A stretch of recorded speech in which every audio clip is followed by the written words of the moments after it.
За сайн уу манайхан. Өнөөдөр таадтай бас нэгэн хөгжилтэй хөөрхөн үйл явдалтай хэрнээ зүрх сэтгэл өмөлзүүлдэг 2022 онд бүтээгдсэн Lighting Up the Stars нэртэй маш гоё өгүүлэмжтэй хятад киног ярьж өгөх болно. Тус кинонд оршуулгын бизнес эрхэлдэг нэгэн ааг омогтой залуу болон эмээгээ алдаад удаагүй байгаа бяцхан охин нарын хувь тавилан огтолцсноор тэд хэрхэн нэг нэгнийхээ амьдралд гэрэл асааж өөрчлөлт авчирдаг тухай сэтгэл дулаацуулган түүхийг өгүүлнэ. За тэгээд уйлмаар байвал уйлчгаж байгаарэ гэж хэлээд киног эхлүүлье дээ. Энэ удаагийн дугаартай маань Sun application хамтран ажиллаж байна. Sun application 7 нас хүрлээ. 7 жилийн турш харилцагчдынхаа өдөр тутмын санхүүгийн хэрэгцээг хөнгөвчлөөр хамтдаа алхсан Sun application маань ойн баяраа тохиолдуулан харилцагчдаа зориулаад олон сүрприз урамшууллаар бэлэг өрж байгаа лээ. Эдгээрээс дурдвал юуны түрүүнд Sun app маань 5 сая төгрөг болж ирэхээ нэмэгдүүлжээ. Түүнчлэн блоклогдсон харилцагчдаа блокноос гарах боломжийг бүрдүүлсэн байна. Мөн бүх харилцагчдаа 250 бонус оноо бэлгэлэхээс гадна app руугаа орж байгаад судалгаа бөглөөд 200 бонус оноо бэлгэнд авах боломжтой болжээ. Үүгээр зогсохгүй 7 жилийн ойн баяр зориулан цоо шин бүтээгдэхүүн болох Sun Care үйлчилгээг өнөөдрөөс эхлэн албан ёсоор нэвтрүүлж байгааг дуулахад таатай байна. Sun 7 жил өсөлтийг зогсоохгүй.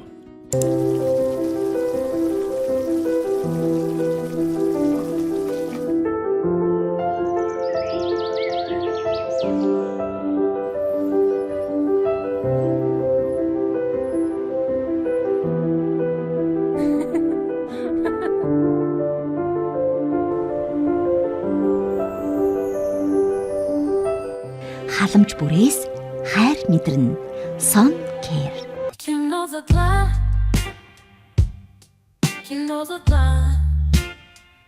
Нам гүмөрөөнд гар утасны сэрүүлгэний чимээ тасралтгүй хангинах дүр зурглалаар кино маань эхэлдэг. Тэр чимээнээр нэгэн хөөрдөн бяцхан охин сэрж хажуудаа унтаж эмээгээ сэрхийг оролдоно. Гэвч түүний эмээ нь ямар ч хариу үйлдэл үзүүлсэнгүй. Бяцхан охин ахин дахин эмээгээ дуудаж янз бүрээр сэрэх гэж үздэгч хөөрхөн эмээ нь нүдэ нээсэнгүү. Үзэг солигдоход халдсан шахуу толгойтой нэгэн танхаа байрын залуу машин дотроо их л бухимдсан өнгө аястай хин нэгэн эмэгтэй хүнтэй уцаар ярьж байгаа болтой. Удалгүй манерд өөр нэг дуудлага орж ирлээ. Утсын цаанаас айхсан холоогоор "Өгшөөн чи ороод ирэх үү? Энэ эмээгийн би бүр хөшчихжээ. Би ганцаараа барахгүй юм байна" гэхин тэр. Залууч уцаа тасалж машинаасаа буун тээшнээсээ оршуулгын цэцэг гаргаж гудамжны үзүүрт байрлуулв. Дараа нь нарийн гудмаар алхасаар нөгөө эмээгийн гэрт ороод ирлээ. Орж ирмэгцээ хамтран зүтгэх залуудаа хандан алчуур бүлээн ус авчрахыг тушаав. Энэ зур манер хамаг майн мэгзмээ уншиж байгаа талуун алчуураар талигаа чимээгийн биеийг арчин биеийн чилээг нь гаргаж сүүлчийн замд нь үдхийн өмнөх бэлтгэл ажлыг хийж эхэлнэ. Энэ бүх процессыг бяцхан охин шүүгэн дотроос нууцаар ажиглан суух бөгөөд түүний хувьд одоо хүртэл эмээ зүгээр л унтаж байгаа мэт санагдана. Тийм байхад нэг сонин танихгүй орж ирснээ эмээд нь хамаагүй хурж байгааг харсан охин гинт нуугдж байсан газараас гарч ирээд "Миний эмээд битгий хүр" гэж хэлснээ нөгөө залууг барьж байгаа саваагаараа хатгаж эхэллээ. Улмаар эмээгийн төрсөн хүү бололтой нэг эрэгтэй охиныг өөрөнд оруулж түгжиж байгаад оршуулгын ажлыг үргэлжлүүлсээр эмээг сүүлчийн замд нь үдэх бэлтгэл ажил дуусав. Оршуулгын үйлчлэгээний хоёр ажилтан ажиллаа дуусгаад гарах гэж байтал эмээгийн гэр бүлийнхэн өрөөнд орж ирдэг бөгөөд бэр той нэг эмэгтэй ингэж байгаа. "Хадам ээжийн алтан бүгж хаачаа вэ" гэд нөгөө хоёрыг буцаан дуудснаа хардаж сэрдээд унлаа шүү. Өнөөх хоёр ч одоо бухимдаж юу ч туугаагүй гэдгийг нотлохын тулд хамаг хувцаа тайлаад эхэлж байгаа маа. Бэр охин тэдний үйлдэлд балмагдаж ирээ цэргүүгээр нь дуудаад ямар тач оршуулгын үйлчлэгээнийхэн хулгайн хэрэгээс мултарч чаддгаа. Удалгүй эмээгийн шарилыг авсанд байрлуулан машин руу очиж байгаа нь харагдана. Эмээдээ учиргүй хайртай бяцхан охины нэрийг Шоуин гэх бөгөөд тэрээр одоо ч түгжээтэй өрөөнд хоригдсоор байлаа. Тэр үед нэг үеэл нь ирж хүмүүс эмээг нь өгсөн учраас том урт тайрцаг дотор хийгээд авч явж байгаа тухай дуулахад охин тун их сандарч байгаа нь харагдана. Удалгүй охин цонхоор үсэж гараад эмээг нь авч явсан машины араас хамаг хурдаараа гүйж эхэлвэ. Ер нь бол эмээгийн шарилыг чандарлах газар руу зөөж байгаа юм л та. Энэхүү оршуулгын үйлчлэгээ үзүүлдэг бизнесийг Саммэ гэх энэ залуу эрхэлдэг бөгөөд энэ өдөр манерд эцэг нь бизнесээ албан ёсоор өвлүүлж үйл хөдлөлийн бичиг баримтаа шилжүүлэхээр болсон байв. Яг энэ чухал үеэр Саммэд гинт нэг бүсгүйгээс харилцаагаа дуусгасаа гэсэн зураг сэрж манерж бичиг цаасны ажлаа маргаашнаас шийдэцгээе гэж аавдаа хэлээд үйл хөдлөлийн гэрчлэгээ шүүрч аваад тэндээс яаран гарлаа. Тэрээр машина хурдтай жолоодон явж байх зураа замын хажууд нөгөө нас орсон эмээгийн зээ өхөн зогсож байгааг олж харсан ч үл тун хаанаг тийш яарна. Нэг мэдсэн хаалттай байгаа бэлэн хувцсны дэлгүүрийн үүдэн дээр ирээд хаалгыг нь балбаж нүдэд ихтэл удалгүй нэг эмэгтэй гарч ирээд дуртай дургүй нэг юм хаалга тайлваа. Саммэ угаасаа ширүүн төргөн хүн тул ингэж байгаа. "Би одоо бизнесмен болсон" гэж хэлэнгүүтээ шууд л эмэгтэй өргөсөөр орон дээр нь авчдагч. Гэнэ дугаалгын өрөөнөөс нэгэн өөр эрэгтэй гарч ирэхэд Саммэ дүрсхийн уурлаж түүнтэй зодтолдож сүултээ дийлдэж орхино. Удалгүй бүсгүй ам нээж "Би жирэмсэн" гэж хэлж байж тэднийг намжаав. Түүнийг сонссон Саммэ гомдож "Би чиний төлөө энэ нэг юмтай зодон хийж шорон цуугаа үсттэй" хэмээн шүд зүүн хэлэхэд бүсгүй Самвег сайн аав болж чадахгүй төлөвшөөгүй гэж бодсон учраас түүнээс салж байгаа гэдгээ тайвнаар хэлнэ. Энэ үгс Самвегийн сэтгэлийг улам шархлуулж өнөөх эрэхтэй нь түүнд нөхөн төлбөргээд мөнгө санал болгодогч манер тэр мөнгийг нь нүүрлүүн цацж хаяад ууртаагаар тэндээс гарч одов. Гэртээ буцаж ирэхэд бяцхан охин Шаовэн тэдний оршуулгын үйлчилгээний газарыг олоод ирсэн байлаа. Охин эмээгээ хаана байгааг дахин асуух боловч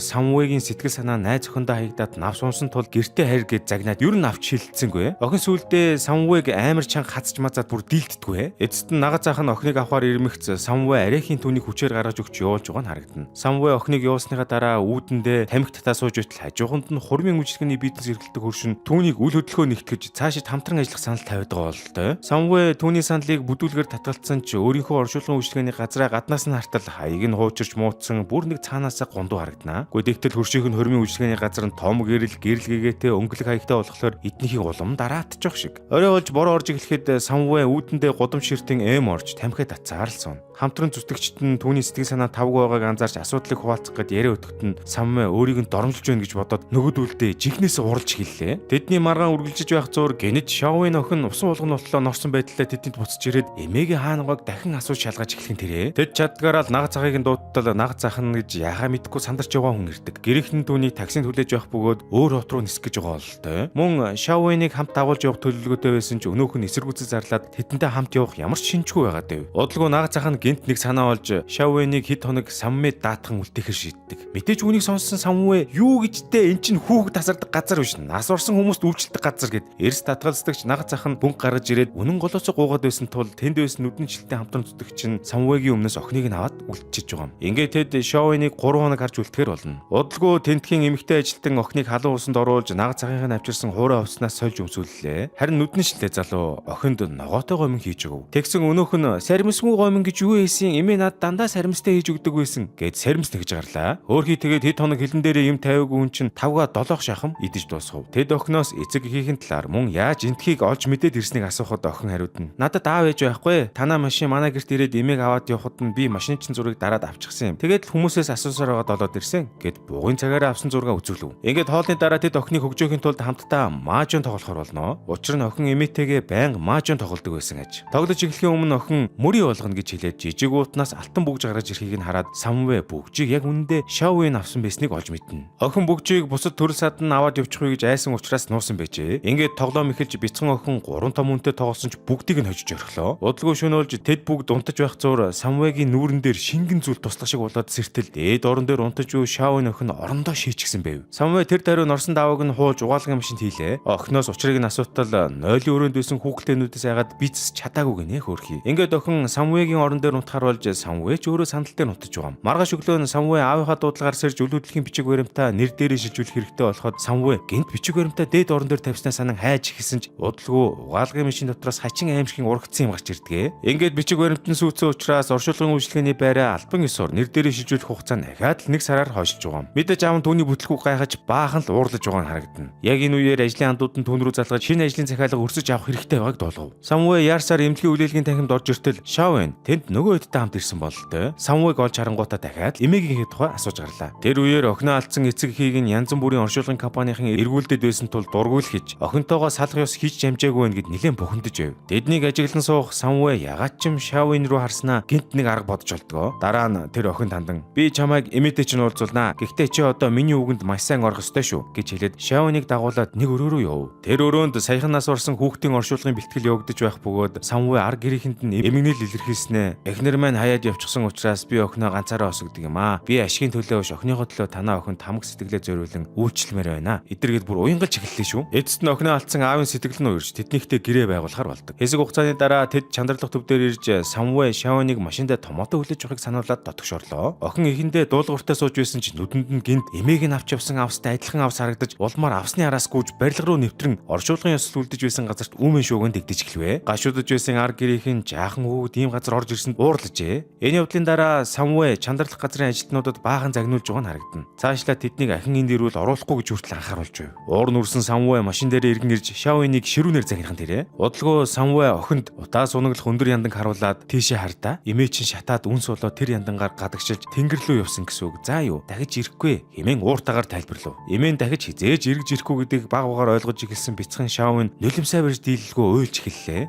Буцаж ирснийхээ дараа нөгөө хэд мөн охиныг тайлбарлуулах гэж оролдсон эмээ тэнгэр сайхан байгаа гэж хэлэх бол Самвэ эцэст нам нээж эмээ чинь одоо тэнгэрийн од болсон хэмээн учирлана. Тэр үед Самвэгийн захиалсан ягаан өнгийн чандрын сав хүргэлтэр ирлээ. Бяцхан охин зориулагдсан тусгай чандрын савыг хараад Шавэн тэр ч гэсэн од болсон юм уу хэмээн асууна. Шөнө нь Самвэ найзтайгаа нэг орон дээр унтаж байхдаа санамсаргүй өнгөрч унаас ирчдэг. Тэгсэн тэнгэрийн одыг ширтэнгээ ухаалаг цагаараа эмээгийнхээ дууд мессежийг тасралтгүй сонсон суух Шавэнийг гадаа сууж байхыг олж харав. Маргааш өглөө нь Самвэ нойрноосоос ирээд бөөн уурлаа. Учир нь Шавэн өнөөх тусгай үйлчлүүлэгчдийн чандрын савн дээр нь сараачиж од мод зураад өнгөөр будаж ер нь хэцүүхийн болгоод хайжээ чаавас. Чандралгын ёслол эхлэхэд Самвэ ихэд төгшөж нөгөө хэд нь ч одоо чандрын савыг 9 шидийн бодисоор цэвэрлээд амжилт олсонгүй. Эцэст нөгөө саваа хар даваагаар бүтээсээр талигч охины эцэг ихтэй очлоо. Үйлчлүүлэгчид ирэхэд Самвэ уучлалгууж манай охин танаа охинд онцгой бэлэг барихыг хүссэн юм аа гэж хэлээд савыг тэдэнд үзүүлтэл санаанд оромгүй зүйл тохиолдов. Өнг будгаар ирээлжлэх савыг олж харсан эхнэр нөхөр хоёр уурлахын оронд хэсэг чимээгүй зогсноо Самвэд гүнээ бүхийн хүндэтгэл илэрхийллээ. Учир нь тэдний охин амьд ахуудаа зурх их дуртай хөлт байсан ажээ. Шавэнийг хараад хайр нь хүрсэн эхнэр нь охины дэргэд очиж үсийг нь боож өгж байгаа нь харагдана. Үнэндээ тэр гэрвэл энэхүү савыг хараад охиныхын сүүлчийн хүсэл биелсэн мэт талархал дүрэн хүлээж авсан юм аа. Гэртээ буцаж ирсний дараа оршуулгын багийнхан маань хамтдаа эцэсгэн сууна. Нүдний шилтэй залуу Шавэнийг өөрсдийнх нь азийн од гэд их л магтаж байлаа. Энэ үеэр Шавэн амттнаа газар унагчаад буцаан авч идээд байгааг харсан Самвэ ахаад л охиныг зандарч шилэн савтай амттан шинээр задлж өгдөгөө. Өөрөө ч мөн итгэхээр амандаа хитл удалгүй царай нь хөвсөйлээ. Тэр савн дотор байсан зүйл нь амттан биш харин хумцар бөмбөлгүүд байжээ. Гэтэл Шавэн аль хэдийн өнөөхийг нь залгицсан байлаа. Самвэч сандарч түүнийг тээврийн эмнэлэг рүү яарангав. Аз болоход эмчийн үзлэгийн дараа охинд ямар нэгэн ностой асуудал илрээгүй тул гэртээ харж болно. Харин баасаар нь гарч ирэх эсхийг ажиглаж байх хэрэгтэй гэсэн дүгнэлт гаргадаг. Гэртээ ирсний дараа Шавэн охиныг ариун цэврийн өрнөөс гарах тоолонд нь сав барьсан 3 том хүм шууд л түүнтэй зөрж ороод өнөөх залгисан бөмбөлгийг нь хайдаг болов. Хэд хэдэн орлогын дараа тэд өнөөхийг нь олж аваад бөөн баяр болж байгаамаа. Хэсэг хугацааны дараа Самвэд Шавэний нагц цахаас дуудлага ирж улмаар тэд охиныг буцаан өгөх өдөр ирлээ. Тэд охиныг хүргэж аваачтал нагц цахны эхнэртэйгээ зад маргалдаж эхнэр нь Шавэнийг асрах хүсэлгүй байгаагаа хэлээд нөхрөө өөрийн хүүхдүүдээс илүү бусдын хүүхдэд анхаарч байна гэдэргээд улаан хэрүүл өрнөв. Энэ бүхнийг удаан сонссны эцэст Самвэгийн төвчээр нь алдаж тэднийг Шавэнд яг сайн хандах хэсгийг нь асуутал тэдний эхнэр нь бүр Самвэд ингэж байгаа юм. Тийм сайн үн бол чи өөрөө над охиноо өсөг гэж загналаа. Удалгүй нагц цах нь Шавэнээс чи ахындаа байх уу? Энэ оршуулгын төвийн ах эгч нартайгаа баймаар байна уу? Гэж асуухад хөөрхөн охин шууд л нөгөө өдгийн хажууд гүйж ирээд тэр дундаа Самвэ руу тас ширтээ зогсчв. Эцэст нь Самвэ охиныг дахин өөр дээр авч үлдэхээр шийдэг. Машин дотор найзууд нь Самвэг өмнө нь Шавэнийг байнга загнадаг байсан хэрнээ одоо өөрөө асран хамгаалах шийдвэр гаргасныг нэг л ойлгохгүй байгаагаа хэлж хамгийн гол нь охины нагц цахаас мөнгө авахаас татгалцсанд бухимдаад байгаа болтой. Ингэж явсаар гэрийнхээ үдэнд ирэхэд тэднийг Самвэгийн аав эгч хоёр нь хүлээгээ зогсож байваа. Өөрийгөө авч явж чадахгүй хүн бяцхан охиныг асрах усныг дуулаад аав нь огцом уурлаж шууд таягаараа цохиж нүдэд эхэлдэг. Үргэлжлүүлэн зохих гэтэл гинт Шавэн тэдний дундуур орж ирээд бойл гэж хашгирав. Тэндээс явахынхаа өмнө Самвэгийн аав нь түүнийг 30 хоногийн дотор бизнесээ сэргэж чадахгүй бол хөөх шийдвэр гаргалаа. Тэр шөнө Самвэгийн нойр нүрсэнгүй түгээр зогсонгүй сандал дээр суунгаа уцаа оролдож байгаад хуучин найз бүсгүйнийхээ хурмын урилгыг олж харав. Элмэдэ түүний сэтгэлийг бүр чихээр өвтөгдгөө. Бодлоо тэр сууж байтал сандал дээрээсээ онхолдож унахад унтаагүй байсан Шавэн түүнийг олж хараад зургийг нь дарж чимээгүйхэн шоолж байгааг нь харагдана. Маргааш өглөө нь Самвэ хэнийг нүүрлүүнд тас алгадаж сэрэлээ. Мэдээж тэр нь Шавэн. Шавэн шууд Самвэгийн утасны дугаарыг асууж бугундаа зүүдэг ухаалаг цагаандаа хадгалж авдаг. Араас нь шүн сандлаасаа унсан байдалтай байгаа Самвэгийн зургийг илгээх ээж марцсангүй. Бас ахыгаа хурган шоолоод болтой. Өөрийнхөө хөгийн төрхтэй байгааг харсан Самвэ ундуусдагч Шавэн бол их чаргалтай байв. Тэр өглөө мань хэд гадуур өглөөний цайгаа уудаг бөгөөд Шавэн урдын адил гоймонгоо яаран идэж Самвэч түүнийг удаан идэ газар унсан хоол битгээд гэж загнаад өнөөхөн ч одоо газар унаад удаагүй л зүгээр идэргээ сүултээ Самвэ руу нүлмээд бөөн хэрүүл уруулж байгаамаа. Удалгүй тэд тус тусын ажиллаа хийхээр салсан ч хэсэг хугацааны дараа Самвэд Шавэнаас дуудлага ирвэ. Охин түүнийг ойролцох цэцэрлэг дүрэлэн дуудаж эмээгийнх нь найз байсан гэдэг настай хөвгөдөд танилцуулах нь тэрэ. Тэр өвөө Самвэд өөрийнхөө оршуулгыг урьдчилан хийх хүсэлтэй байгаагаа хэлнэ. Амьд хүн өөртөө оршуулга хийлгэнэ гэдэг нь арай л ёс бус санагдсан тул Самвэ эхэндээ эрс татгалзалгүй яах вэ? Гэтэл тэр өвөө эзэн хааны дайтай сүр жавхлантай оршуулгын ёсол хийхийг хүсэж байгаагаа хэлээд 300 мянган йон буюу манайхаар бол 150 гаруй сая төгрөгийг үн хөлсгээд амласан байсан учраас нүдний шилтэй анд нь шууд Самуэгийн өмнөөс зөвшөөрөд ичдэг. Тэр орой манай дөрөв их мөнгөний сургаар бүр хөөрчгсөн магшарж идээд хурган найрлаад байж байгаа бол той. Самуэ Шавантай хундаг тулгаж өглөөний муудалцаа нь бүр байхгүй болцсон ч баг шиг. Ингээд тэд өвгний хүссэн оршуулгын ёслолд бэлтгэж эхэллээ. Үнтэй ховц сэргэлэл түрээслэж хуурамчаар гашуудах хүмүүсийг хүртэл хөсөлгөөр болов. Ёслол болох өдөр бүгд гялцаал ховц өмсөж нүүр амаа театрын жүжигч шиг будаад хөлсний гашуудл илэрхийлэгч ч гэсэн нүдний шилтийн удирдлагын дор чанга дугаар өөлж гашуудж эхэллээ. Гэвч удалгүй өвгний гэр бүлийнхэн хурж ирээд бөөн хил ам хийж үмэн самуун дэгдэн Самуэ болон түүний найзуудыг цагдаад өгч өрхвөө. Цагдаагийн хилцэс манай дөрөв чимээгүйхэн сууж байх зур өвгний төр садан болон цагдаагийн албан хаагчдын хооронд бөөн маргаан дэгдэж байлаа. Энэ үеэр Шавын Самуэгийн хацар дээрх шарахыг шүсээрээ норгоод бас анхаарал тавиад байгаа болтой. Удалгүй цагдаа нар ирж бичиг баримтанд гарын үсэг зуруулсны дараа тэднийг тавьж явуулахаар болно. Шатаар бууж явтал Самуэ нөгөө захиалга өгсөн өвөөтөө дахин тааралдаг. Тэр өвөөгийн хэлж байгаагаар амьдрэх газар нь дахин төлөвлөлтөнд орж их хэмжээний мөнгө дансанд нь орж ирснээс хойш үр хүүхдүүд нь мөнгнөөс олж нэг ч өдөр тайван амгалан байхаа болжээ. Тэгтэл тэр өдөр Шавын охинтой таарч охин өөрийг нь насран хамгаалдаг ахта талиг жимээгийнхээ данснаас мөнгө авч өгч чадахгүй байгаа талаар сонсож л дээ. Талиг жимээ их сайн хүн байсан ч мөнгө төгрөгөөр хомс хэцүү амьдралтай байсныг мэдэх тул өвөө Шавын охинд сайхан сэтгэлээр хандаж байгаа ахад тус хүргмээр санагдаж энэ бүхэн эхэлсэн ажээ. За тэгээд бүтэл муутайхан өдрийн дараа мань хэд гэртээ иртэл Самуэгийн аав нь тэр хаваар хамаг эмигийн нэвдэс зүтгэхэд амт хүн оршуулга тухай яаж бодож чаддаг байна? Сарын сүүл ихэд эндээс зайлаарай гэд арай л дэндүү ууртай байхын тэр. Энэ удаа мөн Шавын охин ахыгаа өмөрч бүх зүйлд өөрийгөө буруутгаж ах буруугүй та намайг орондон зод өдөргээд бүлтгнээд байлаа хөрхий. Гэтэл Самуэ олон жил дотроо урсан гомдлоо ил гаргаж таны хамгийн хайртай үг чинь угаасаа талигч ах бидтэй. Хүүхдүүд манайхыг өгсөн хүмүүстэй ажилладаг гэж шоолж хахад би л таныг өмөрч тэд нартай зодтолдог байсан. Та үргэлж намайг дутуу үнэлж хизээч миний талд орж байгаагүй. Ер нь би өхөөд үгүй. Тэгвэл ах надтай солигдоод амьлах чинь билүү гэд эсэргүүцлээ илэрхийлж нулимс туслаж эхэллээ. Үүнийг сонсон их чинь дүүгээ нэг алгадаж аваад аавыгаа түссээр тэднийхээс гараад яв. Тэр шөнө Самуэ Шавны хугарсан модон савааг засаж охинд үзүүлтэл өнөөх нь орондоо хуйлгнаа твтэж байлаа. Учрыг асуутал Шавын өөрөөс нь болоод Самуэг үргэлж асуудал ороод байгаа болохоор гонигтай байгаа ажээ. Түүнийг сонсон Самуэ охиныг тайвшруулж за өнөө шин зүүдэнд чинь одод ирнэ. Тэр дунд эмээ чинь байх болохоор тайван унтаа хэмээн харагдана. Дараа нь Шавын эвдэрсэн цагаа ахтаа үзүүлж түүнийг засч өгөхийг хүсв. Самуэ охиноос цагийг нь аваад гар дээр нь дугуйн цагны зураг зурж өгөөд цагийг чинь засах болохоор түр энийг зүүж бай гэж хэллээ. Бодлого санаа намарсан Шавын унтахаар нүдэ ханиу. Маргааш өглөө нь Шавын охин хөршийнхөө өөртөө ч зүү хүүг чангаар шүлэг уншиж байгааг нь хараа зогсож байтал Самуэ охиныг өглөөний цайгаа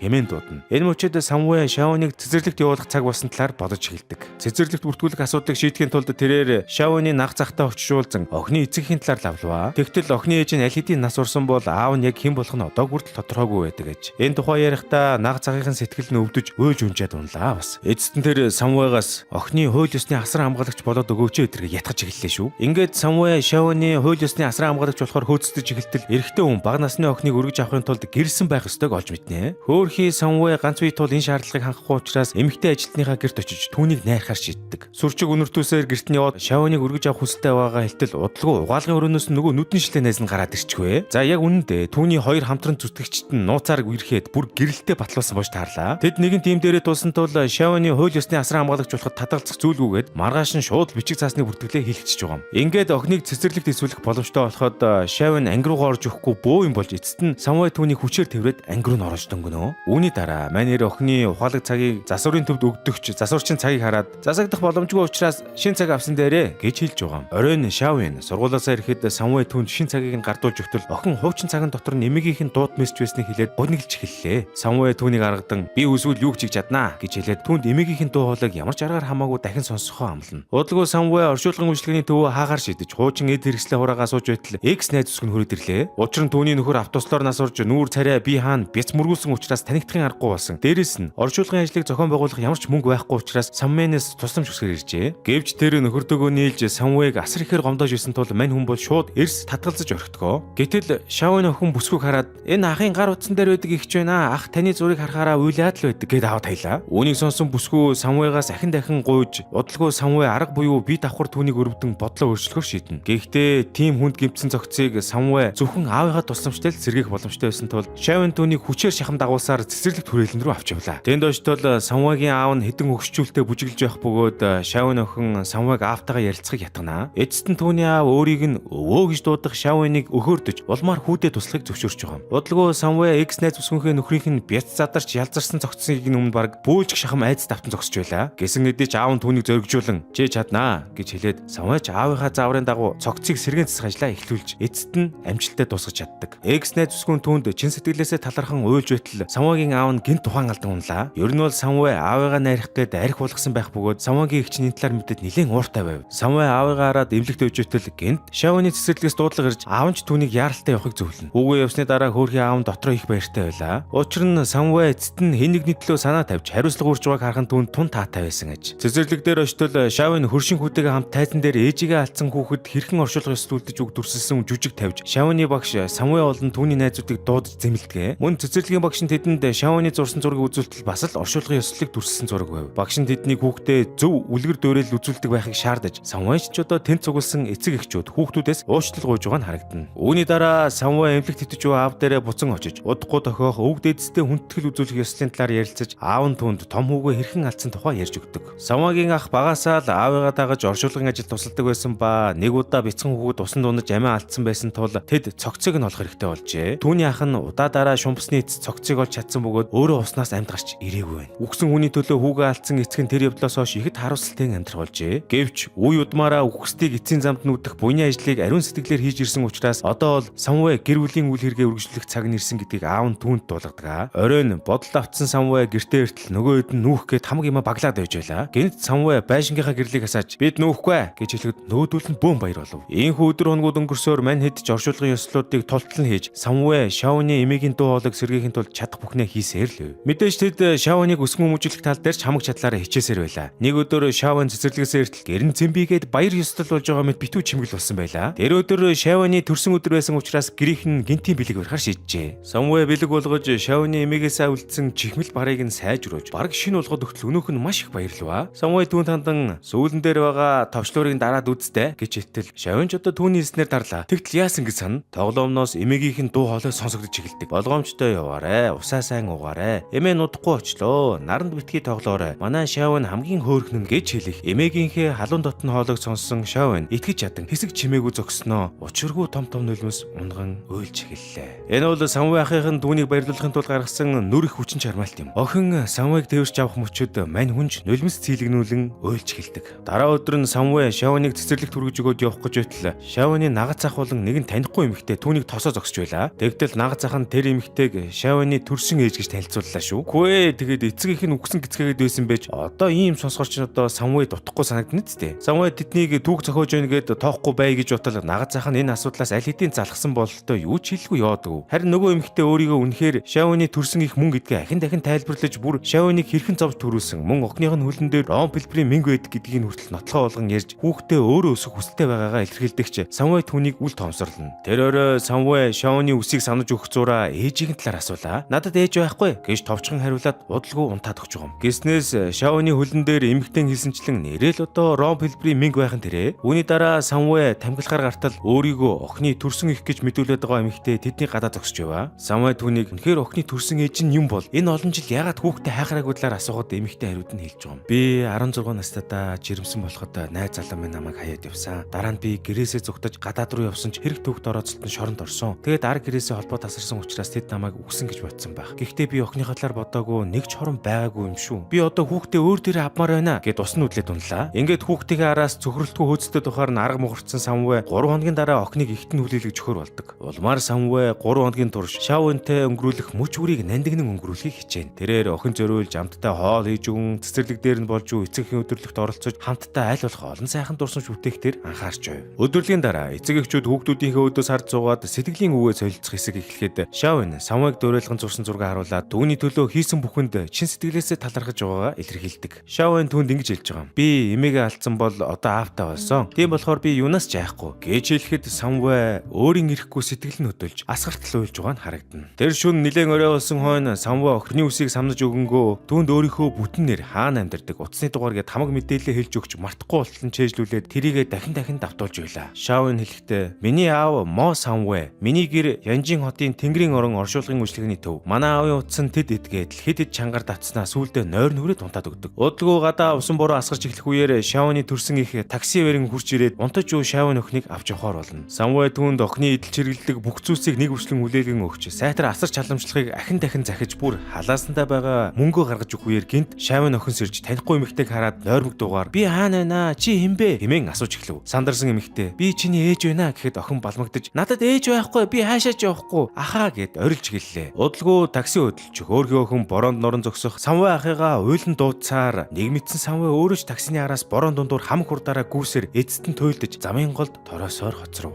Маргааш нь сэтгэлээр унсан Самвай гэртээ дууга хураан хэвтэж байх бөгөөд найзууд нь түүнийг дур мэдэн шийдвэр гаргаж охиныг явуулсан гэд бөөн ууралж байлаа. Гэвч удалгүй Самвай бас нэгэн муу мэдээ хүлээн авна. Түүний өндөр настай аав нь бурхан болжээ. Ингээд Самвай хэдхэн цагийн дотор хамгаас ирхэм хоёр хүнээсээ хагцаж асар их уу гашууд автдаг. Тэрээр аавынхаа оршуулгын бүхий л ажлыг өөрийн гараар гүйцэтгэхэр шийдлээ. Түүний эгч нь аавынхаа чандрыг ээжийнхэн дурсгалын газар хамт болохыг хүссэн ч Самвай түүнтэй санал зөрнөө. Учир нь аав нь өөрийнхөө оршуулгандаа хит их зардал гаргалгүй чандрыг нь ердөөл нэг хүнсний бүтээгдэхүүний лаазан түр хадгалж байгаад Самвайг өөрөө мэдээд эцсийн замд нь онцгой байдлаар үлдээх гэрээслэл үлдээсэн юм аа. Тэрээр аавыгаа яаж ч утсан газар дойхыг хүсгүй гэдгийг маш сайн мэдэж байсан бөгөөд гинт түүнд тэнгэрт мөнхөж болох юм гэсэн санаа төрж аавынхаа лаастай чандрыг эгчээсээ булааж аваад зогтчихдаг. Удалгүй манер найзуудаараа салютны материал бэлдүүлж аавынхаа чандрыг голын эрэг рүү аваад явлаа. Тэгээд чандрыг тесрэг бодис үхий тусгай савнд байрлуулж галдан асаав. Удалгүй тэнгэрт асар тодор гэрэлтэх салют будаж аав нь хэдэн мянган оддын зүг тодоос тод гэрэлцээр замхран одлоо. Тэр агшинд Самвай болон түүний эгч хоёр нь аавыгаа яагаад сүр дүүлэнтэй оршуулгын оронд утга учиртай байдлаар үтхийг хүссэн гэдгийг шинхэн утгаар ойлгосон юм. Ийхүү аавтайгаа саалгасыгээ зогсож байтал Самвайд гинт Шавны ээжээс охин алгуулсан тухай дуудлага ирлээ. Үүнийг сонсоод Самвай яаран сандарч тэр даруй машинтайгаа давхин хот даяар охиныг хайж эхэлдэг. Шөндөл хүртэл охиныг байж болох бүх газраар хайгааж тусыг эсвэлв. Эцэст нь ядарч туйлдсан тэд гэртээ буцан иртэл ахаа гэх танил дуу хоолой цуурайтхан тэрэ. Эргээд тартал бяцхан Шавн тэднийг өөрөө олоод ирсэн байлаа. Самвай түн дээр гүйж очиод уурлаж загнасан ч охин хушуугаа онжуулан миний аав Мо Самвай миний гэр Янжин хотын Тэнгэрийн орон оршуулгын төв манай аавын утас гэж уйсаар хэлэхдээ зэрэгцэн Самвай охиныг чангаар тэврэн ав. Энэ мөчөдөд цусаар холбогдоогүй хайраар холбогдсон нандин холбоотой хүмүүс гэдгээ улам ихээр мэдэрсэн юм. Хэсэг хугацааны дараа Самвайгийн хоёр хамтран зүтгэгч нь хурмаа хийцгээлээ. Тэр үеэр Шавны ээж оршуулгын үйлчлэгийн төвөөр дахин үзэгдсэн ч охиноо авч явах талаар ам нээлгүй зүгээр л Шавн зориулсан хэрэгтэй зүйлсийг нь авчирч өгөөд буцах гэтэл Самвай түүнийг гундуухан байгааг нь ажиглаад оршуулгын үйлчлэгийн төвдөө ажилд орох санал тавьдаг. Үүнийг сонссон охины ээжийн царайнд дудалгүй Мишель тодорч охинтойгоо өдөр бүр уулзах боломжтой болно. Ингээд киноны төгсгөлд тэд хамтдаа шөнийн тэнгэрт түгэх мянган оддыг чимээгүйхэн ширтэн сууцгаах аж. Энэхүү бүтээл нь үхэл хийгээд амьдралын тухай үнцэнтэй хичээлийг бидэнд ойлгуулахыг зоржээ. Үхэл бол гонигтай төгсгөл биш, харин хайртай хүмүүс маань. Бидний сэтгэлд дурсамж болон үлдэж тэр дурсамж нь шөнийн тэнгэрт гялцах од мэд амьдралыг гэрэлтүүлдэг ажээ. Мөн нэгнийхээ дутууг гүйцээж дундуурыг дүүргэх Самвай, Шавн хоёрын нөхрөл нь бусдын төлөөх хариу нэхээгүй сэтгэл гэдэг нь хизээд жинхэнэ хад жаргалын түлхүүр байдаг болохыг бидэнд дахин нэг удаа ухааруулах мэт санагдлаа. Ингээд бидний контентыг шимтэн үзсэн та нартай баярлалаа. Лайк болон subscribe дарахаа бүү мартаарай. Тэгжүүж л бид дараагийн удаа иймэрхүү сайхан кинонуудыг та бүхэндээ хурдан хүргэх болно. Мөн хэдэн удаа ч үзсэн үргэлж сурамж хайрладаг кинонуудаа комментээр хуваалцаарай. Удахгүй дараагийн кинонд орно. Өнөөдрийн дугаарт 1 минутын кино аппликейшн хамтран ажиллаж байна. 1 минутын хугацаа чамд юу авчрах вэ? Энэ хугацаанд нэг киноны мэдрэмж авчирч чаднаа.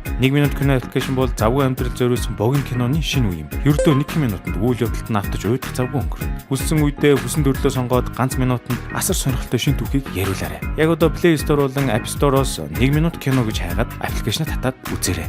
Яг одоо эхлэв. Танд 1 минут хангалттай.